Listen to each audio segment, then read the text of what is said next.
Brilliant. Thank you. Okay, well, good evening, everyone. It's lovely to have you here. Thank you for sticking through the business meeting. I know that a number of you have had long journeys and are probably quite tired.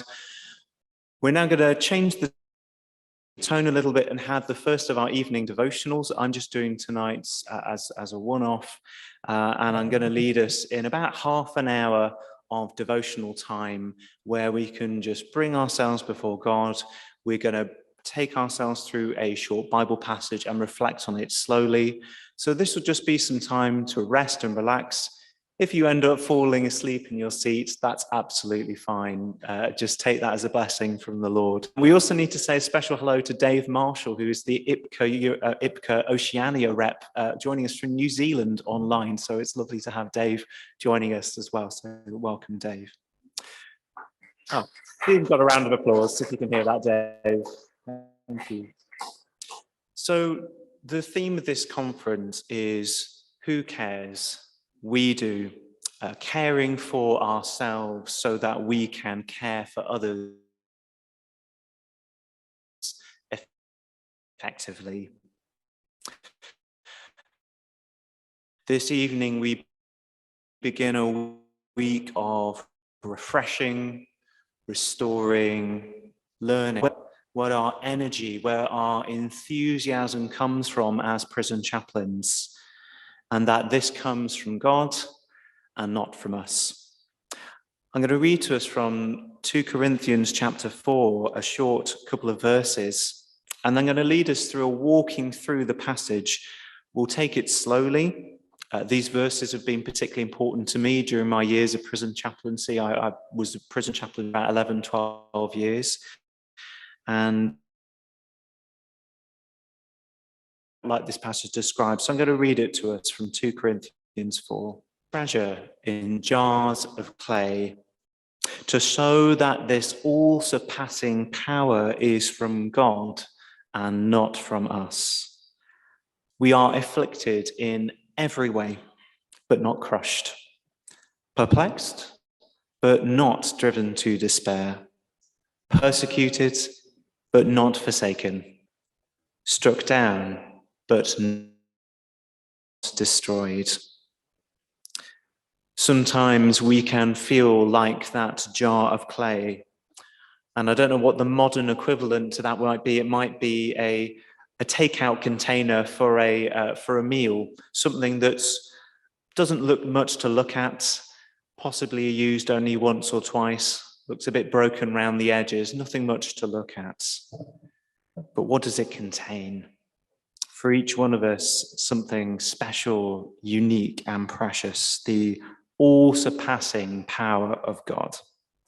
So we're going to think about that set of verses, and I'm going to lead us through, just like a Lectio Divina, just a few words at a time.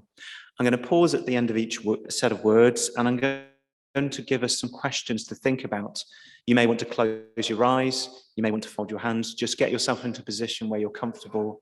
And I'll leave good gaps of silence in between each section so we can ponder these questions, think about them in our hearts, maybe pray about them. At the end, I'll lead us in the Lord's Prayer again, and once again, you are welcome to join in your own language. So let's just have a moment of silence before I lead us through this slow Lectio Divina. We have this treasure. We carry the Spirit of the living God within us. What does that look like for you? When have you recently been aware of the Spirit of God's presence within you and amongst you? Has the Spirit of God been at the foreground of your life? Has it worked its way into the background? It's been forgotten. Perhaps there are times where you wonder whether the Spirit of God is there at all, if you're honest. Let's take a moment to ponder those questions.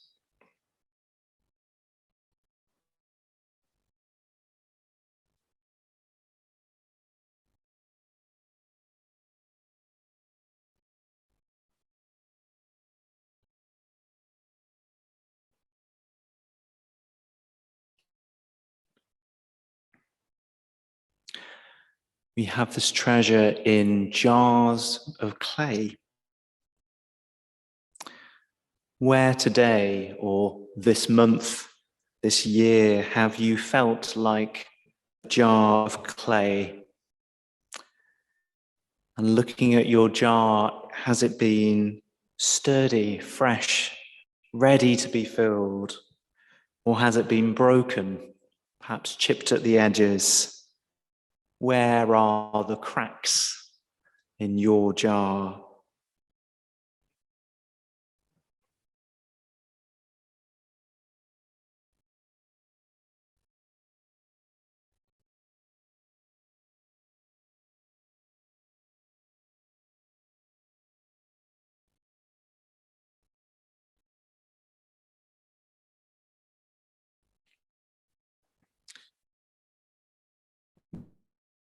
We have these treasures and jars of clay to show that this all-surpassing power is from God and not from us. Where have we been tempted to feel that God's power is not all-surpassing, not all-powerful? What situations in our lives, in our prisons, have we despaired of God's ability to do anything?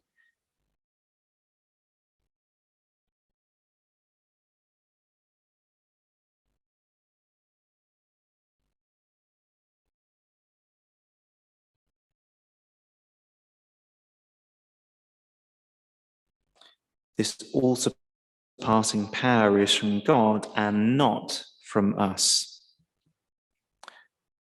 Where have we tried to rely on our own resources, our own strength, instead of God's? Where have we tried to walk it alone without his help? When have we become too busy doing things for God that we have neglected to spend time with God?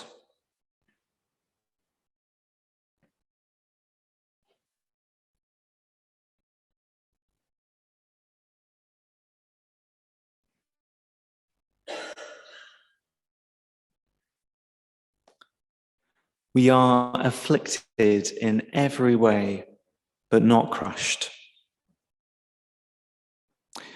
Where have we seen affliction over the last few years in our lives, the lives of those, and where has God supported us to prevent us from being utterly crushed by those circumstances? Where have we found the yoke of Jesus easy and light? And when have we found that to take up our cross is too great a burden to bear?